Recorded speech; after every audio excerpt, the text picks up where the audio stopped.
Hey there everybody, Seja here, founder of the School of Evolutionary Herbalism, and lately I've been talking a lot about this concept of vitalism and how vitalism is one of the more traditional models and approaches to not just practicing herbal medicine, but a perception of the way that we see life, of being able to see that the natural world is intelligent, that it has consciousness, that it has purpose and meaning.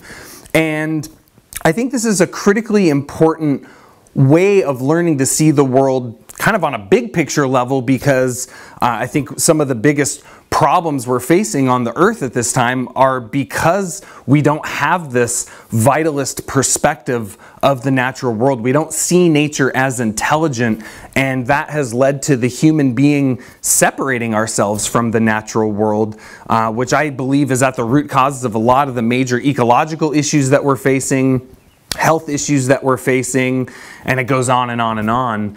But from a more practical perspective, in terms of herbalism, the vitalist view brings us to a very different approach to looking at the body, a different way of understanding our anatomy, our physiology, and ultimately leading to a very different approach in terms of our therapeutic application of plants.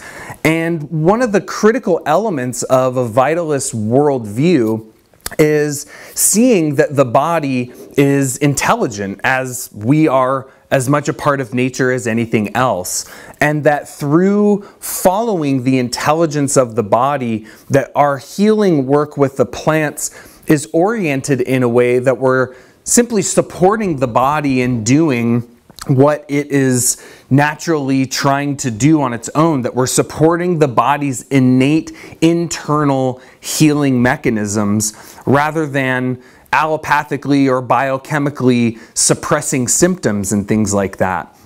And what this brings us to, if we were to kind of differentiate more of a biomedical view of the body versus a vitalist view of the body, we see a primary division in terms of how we understand the underlying functions of our bodies, right? And on the biochemical, kind of biomedical level, what we see is more of a mechanistic view of the body, right? That the body is likened to a machine, right? And all of our organs and tissues and systems are just like gears that all fit together, that when they're operating properly, you know, our body is likened to a well-oiled machine.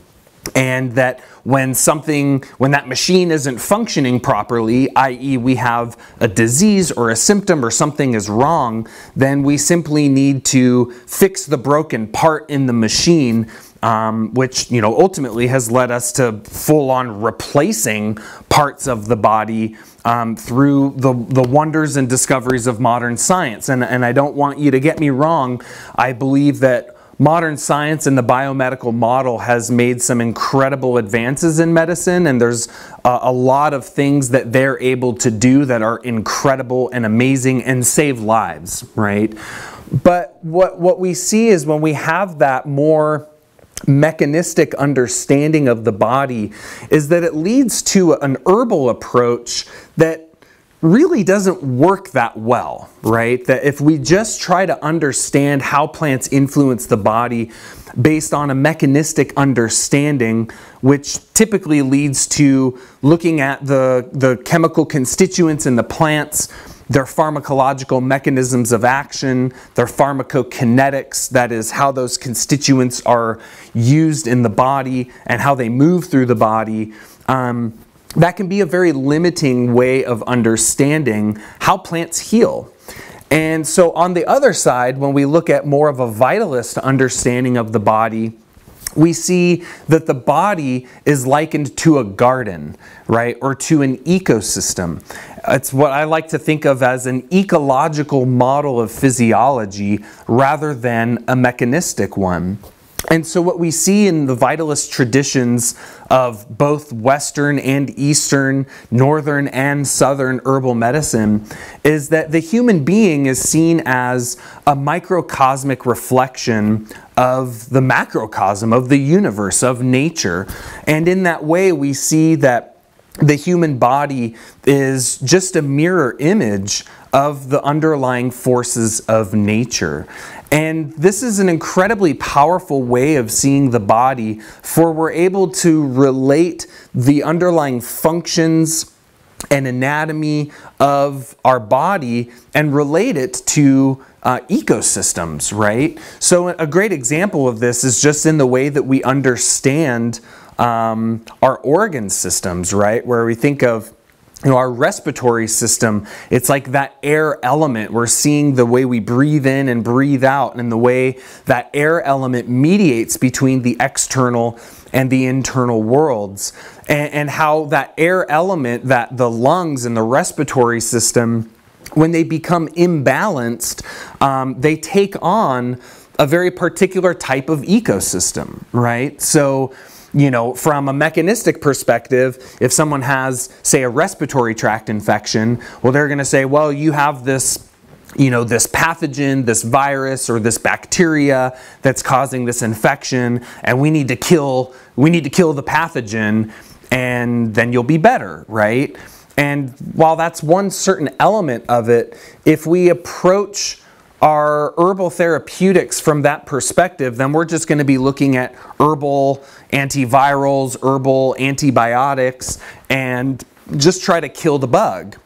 But from an ecological perspective, from a vitalist perspective, we want to say, well, what was the state of the tissues that made them hospitable to that pathogen, right? So rather than just killing the pathogen, we're actually shifting our orientation to see what was it in the body that made it even possible for that pathogen to perpetuate itself within the body. And so if we were to think of, and a lot of people have seen this or experienced this themselves, especially with coughs, I find the respiratory system is a really great example to illustrate this concept of ecological physiology, because we all know the difference between the really wet, gurgly, damp, swampy, boggy kind of cough where you hear someone cough and you could just hear all the phlegm and all the mucus and all the dampness and moisture that's in there, versus a cough that's really wheezy and dry and spasmodic and tense and sensitive and irritable. Well, we can think of that in terms of, like a hot, dry, tense cough versus a cold and damp cough. And now this is kind of using more traditional terminology that we get from humoral systems of medicine, Greek medicine, Arabic medicine, even Ayurvedic and Chinese medicine observes these energetic qualities of hot and cold and damp and dry and tense and relaxed. But we can kind of step back and look at it from this bigger perspective and see that actually as an ecosystem. And this is the way I tend to see into people's bodies is their body like a hot, dry desert? Or is it like a cold, damp, swampy bog, right? And when we're able to see the ecosystem of the body, all of a sudden it enables you to transfer from plant to person much more readily. So we can see these ecological properties in the plants as well, right? A great example of this is with an herb like angelica. We've actually got a whole bunch of angelica that we're growing right now, so this plant's kind of been on my mind lately, but angelica really likes to grow in a very cold and a very damp type environment. Yet the energetics of angelica is very warming, very stimulating to circulation, to menses, right, to the liver, to digestion. It's a very stimulating kind of plant, very warming and also very drying. And so we see that angelica grows in the same type of ecosystem in nature that it treats within the body. And so you can start to see this kind of like fractal pattern, this mirror image in terms of where a remedy grows and then how that remedy is going to treat the specific ecological state of the body. And this is ultimately what we're referring to, what I'm talking about here, is essentially a tissue state model of the body, that we can have a symptom, but underneath that symptom, there might be different underlying causes of that symptom based on the ecological state of the body. You know, another example I like to use with this is constipation, right? You know, from a mechanistic model, we say, oh, someone's constipated, they're not having bowel movements. Well, we need to give them like a stimulant laxative in order to stimulate the bowel to have the bowel movement. But people might be constipated for different reasons, right? Maybe the mucosal membrane is all dried out and isn't well lubricated. That can lead to constipation. Maybe on the opposite end of that, maybe there's a bunch of damp accumulation and stagnation and everything's just sitting there because it's all damp and stagnant. Well, that's a very different ecological state of the intestinal tract that can lead to the same symptom as constipation, but you're going to treat it very, very differently. Someone might have constipation because they're really nervous and really tense and everything's kind of constricted, like there's a kink in the garden hose, so to speak, right? Well, they might be constipated, but again, you're going to treat that very differently than you would someone that has a dry intestine versus a very damp intestine. Someone might have constipation because they're too cold, right? They have this low digestive fire and they're not able to break down their foods in a proper way.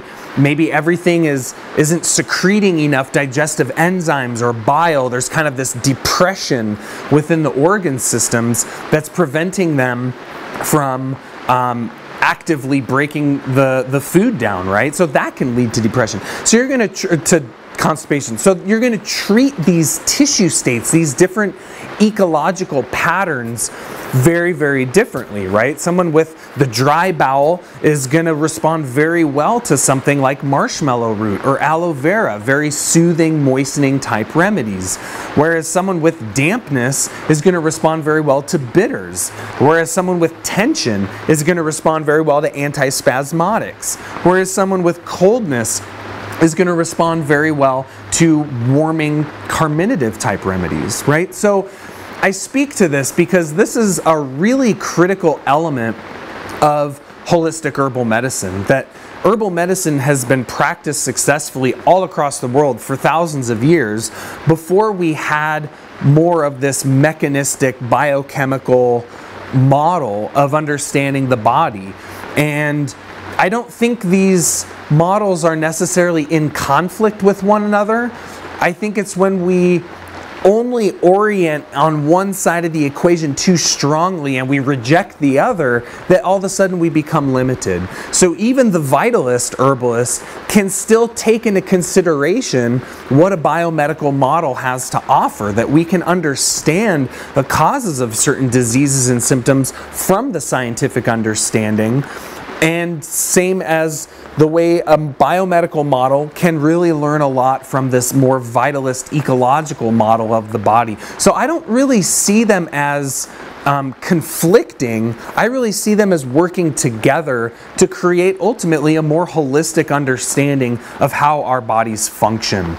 So I just wanted to share that with you today because to me this is a critical element of vitalist herbalism, of having this ecosystem understanding of how our organs and our systems and our tissues function so that we can understand the relationship between us as human microcosms of the greater pattern and forces of nature in the macrocosm. So I'd love to hear what you think about this concept of ecological physiology. I'd love to hear about it. Scroll down, post me a comment, post me a question in the comment section below. I'd love to hear from you. If you feel like this lesson here would serve someone you know well, hit one of the share buttons, hit the like button. We always love to see people liking the content here. And I hope you are enjoying all the content we're sharing on the Evolutionary Herbalism blog here. And thanks so much for tuning in today. And until next time, take care and be well.